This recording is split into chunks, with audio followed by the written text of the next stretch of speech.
Rekan-rekan media yang saya hormati, pada kesempatan sore ini, tentunya di dalam bulan Ramadan, saya mengucapkan selamat menjalankan ibadah puasa. Semoga di dalam pelaksanaannya ibadah kita diterima oleh Tuhan Yang Maha Esa.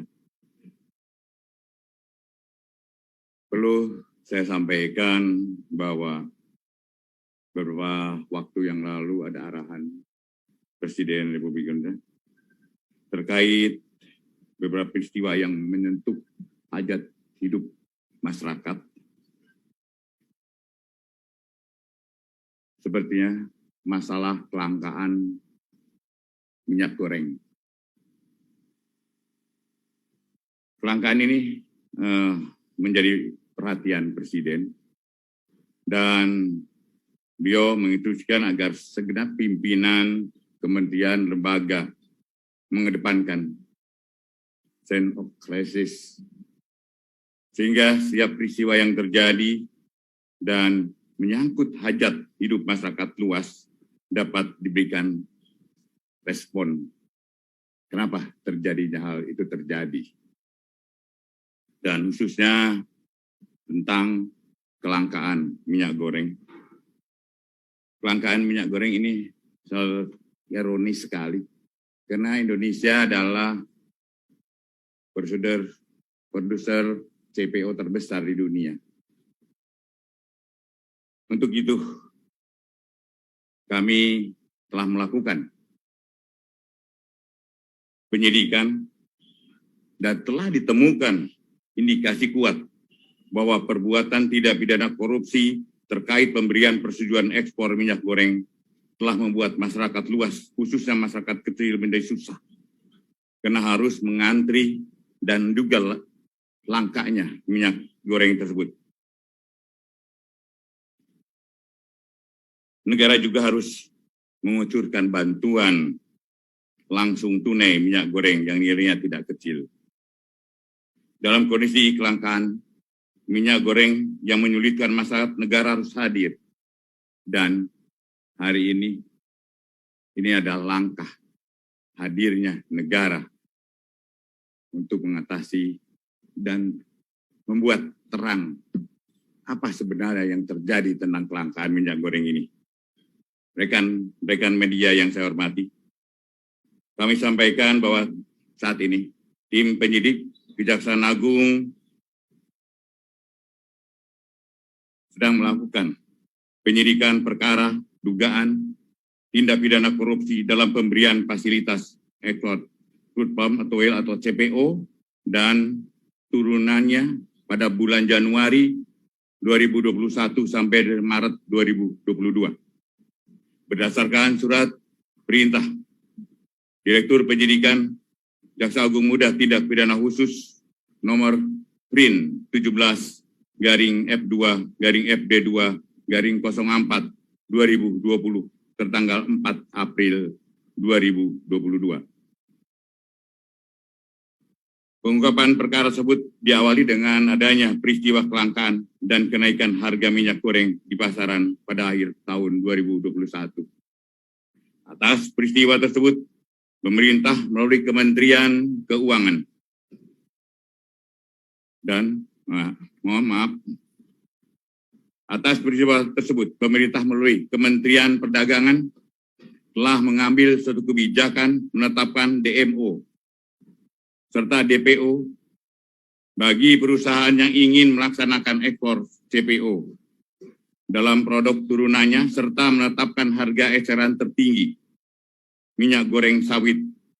Namun dalam pelaksanaannya, perusahaan eksportir tidak memenuhi DPO, namun tetap memberikan persetujuan ekspor. Atas perbuatan tersebut diindikasikan dapat menimbulkan kerugian keuangan negara atau perekonomian negara. Berdasarkan laporan hasil penyidikan, ditemukan alat bukti permulaan yang cukup, yaitu kami telah memeriksa 19 orang saksi, 596 dokumen dan surat terkait lainnya, serta keterangan ahli. Dengan telah ditemukannya alat bukti yang cukup, yaitu minimal 2 alat bukti, sebagaimana dimaksud di dalam pasal 184 ayat 1 Kitab Undang-Undang Hukum Acara Pidana. Maka pada hari ini, Selasa, tanggal 19 April 2022, jaksa penyidik telah menetapkan tersangka dengan perbuatan melawan hukum. Yang dilakukan tersangka adalah: 1. Adanya permufakatan antara pemohon dengan pemberi izin dalam proses penerbitan persetujuan ekspor. Kedua, dikeluarkannya persetujuan ekspor kepada eksportir yang seharusnya ditolak. Ditolak izinnya karena tidak memenuhi syarat,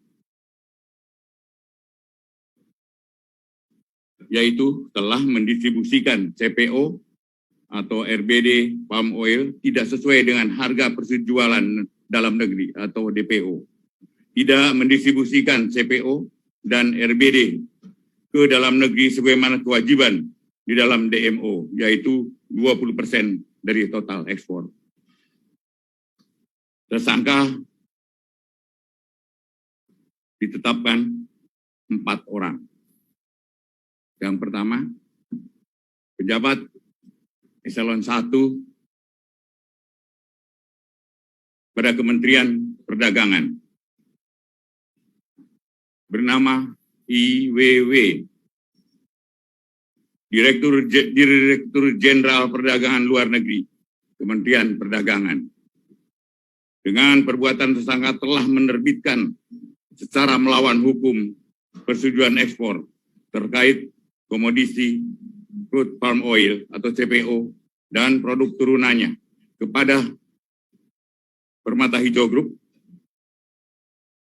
Wilmar Nabati Indonesia, PT Multimas Nabati Asahan, dan PT Musim Mas. Sementara itu, tersangka lainnya yaitu SMA, Senior Manager Corporate Affairs Permata Hijau. 2. Tersangka MPT, Komisaris PT Wilmar Nabati Indonesia. 3. Tersangka PT, General Manager Bagian General Affairs PT Musimas. 3 tersangka telah berkomunikasi secara intens dengan tersangka IWW, sehingga Permata Hijau Group, PT Wilmar Nabati, PT Multimas Nabati Asahan, PT Musimas untuk mendapatkan persetujuan ekspor. Padahal perusahaan-perusahaan tersebut bukanlah perusahaan yang berhak untuk mendapatkan persetujuan ekspor. Karena sebagai perusahaan yang telah mendistribusikan CPO atau RDB palm oil tidak sesuai dengan harga penjualan dalam negeri atau DPO. Juga sebagai perusahaan yang telah mendistribusikan CPO, RDB palm oil ke dalam negeri yang bukan berasal dari perkebunan inti. Perbuatan tersebut telah melanggar pasal 54 ayat 1 huruf A dan ayat 2 huruf ABC, ABE maksud saya, dan F Undang-Undang Nomor 7 tahun 2014 tentang perdagangan, Keputusan Menteri Perdagangan Nomor 129 tahun 2022, yaitu Yunto Nomor 170 tahun 2022 tentang penetapan jumlah untuk distribusi kebutuhan dalam negeri dan harga penjualan di dalam negeri. 3. Ketentuan bab 2 huruf A, angka 1 huruf B, Yunto bab 2 huruf C angka 4 huruf C, Peraturan Direktorat Jenderal Perdagangan Luar Negeri nomor 02 Daglu per 1 2022 tentang petunjuk teknis pelaksanaan kebijakan dan pengaturan ekspor CPO, RDB palm oil, dan UCO. Para tersangka dilakukan penahanan, ditempatkan yang berbeda berdasarkan surat perintah penahanan Direktur Penyidikan. Yang pertama adalah IWW, dan MPT. Masing-masing ditahan di Rutan Salemba, Cabang Kejaksaan Agung selama 20 hari, terhitung mulai tanggal hari ini, 19 April 2022, sampai dengan tanggal 8 Mei 2020. Tersangka SMA dan tersangka PT masing-masing ditahan di Salemba, Cabang Kejaksaan Negeri Jakarta Selatan selama 20 hari, mulai hari ini 19 April 2022 sampai dengan 8 Mei 2022. Demikian proses penanganan perkara dimaksud. Dan sekali lagi, kami tegaskan bahwa negara akan hadir dan selalu hadir untuk mengatasi keadaan yang menyulitkan masyarakat luas. Dan kami akan tidak tegas bagi mereka yang mengambil keuntungan di tengah kesulitan masyarakat.